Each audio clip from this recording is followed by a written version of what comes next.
ইডির পর এবার আয়কর হানা রাসবিহারী তৃণমূল প্রার্থী দেবাশিস কুমারের বাড়িতে। শুক্রবার সকালে দেবাশিস কুমারের বাড়িতে হানা দেয় আয়কর দপ্তরের আধিকারিকরা। শুক্রবার ঘড়ির কাঁটায় তখন ভোর। সেই সময় মনোহরপুকুর রোডে তৃণমূল নেতার বাসভবনে পৌঁছে যান তদন্তকারীরা।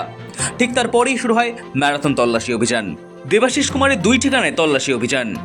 তৃণমূল নেতা দেবাশিস কুমারের বাসভবনই নয়, কেন্দ্রীয় সংস্থার নজরে রয়েছে তার নির্বাচনী কার্যালয়টিও।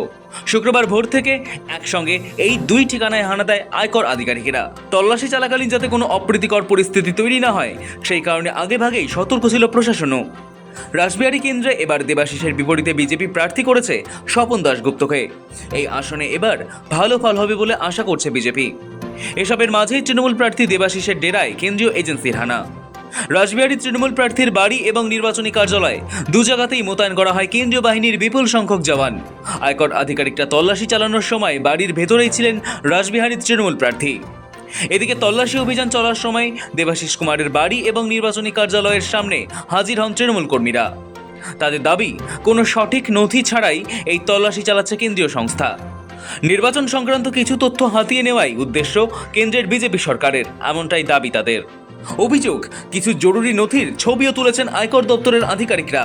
তাদের অভিযোগ, এই তল্লাশি রাজনৈতিক উদ্দেশ্য প্রণোদিত। বিধানসভা কার্যালয় তদন্ত করা হচ্ছে কার সাথে অমিত শাহ রাজবাড়ী বিধানসভা কার্যালয় তদন্ত করা হচ্ছে কার সাথে অমিত শাহ জবাব তোমায় দিতে হবে। নামের নামে ভণ্ডামি করছে এরা, গুন্ডামি, এই বিজেপি আর নয়। রাসবিহারীর বিদায়ী বিধায়ক দেবাশিস কুমারের বাড়িতে যখন কেন্দ্রীয় বাহিনীর ঘেরাটোপে তল্লাশি চলছিল, ঠিক তখনই শুক্রবার সকালে কালীঘাটের গ্রেক চার্চের কাছে তৃণমূল নেতা কুমার সাহার বাড়িতেও পৌঁছে যান আয়কর দপ্তরের আধিকারিকরা। জোড়া এই অভিযানের নেপথ্যে কোনো অর্থনৈতিক লেনদেনের যোগসূত্র রয়েছে কিনা তা খতিয়ে দেখছেন তদন্তকারীরা। দেবাশিস কুমার, তৃণমূলের রাজ্য সভাপতি সুব্রত বক্সী সহ দক্ষিণ কলকাতায় তৃণমূলের বিভিন্ন মাথাদের সঙ্গে ঘনিষ্ঠতা রয়েছে কুমারের।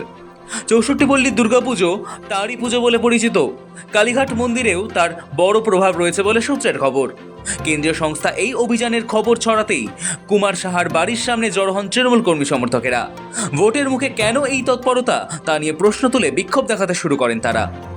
ভোটের মুখে এই হানা নিয়ে দানা বাঁধছে রহস্য।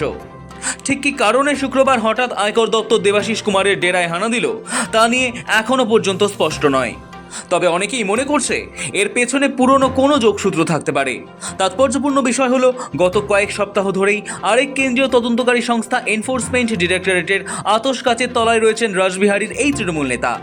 জমি দখল সংক্রান্ত একটি মামলায় জিজ্ঞাসাবাদের জন্য তাকে একাধিকবার সল্টলেকে সিজিও কমপ্লেক্সে তলব করেছিল ইডি আধিকারিকরা। চলতি এপ্রিল মাসের শুরু থেকেই দেবাশিস কুমারের ওপর ইডির চাপ লক্ষ্য করা যাচ্ছিল। এর আগে একাধিকবার তাকে তলব করেছিল কেন্দ্রীয় তদন্তকারী সংস্থা। তদন্তকারীদের ডাকে সাড়া দিয়ে সিজিও কমপ্লেক্সে হাজিরাও দিয়েছিলেন তিনি। তবে জিজ্ঞাসাবাদের পর সংবাদ মাধ্যমের সামনে মুখ খোলেননি তিনি। সংক্ষিপ্ত প্রতিক্রিয়া দিয়েছিলেন শুধু। আমি আবার বলি, আমি একটা স্পেসিফিক কারণে তারা ডেকেছিলেন, আমি এসেছিলাম, আমার যা সাহায্য করার করেছি, আবার ভবিষ্যতে ডাকবে না।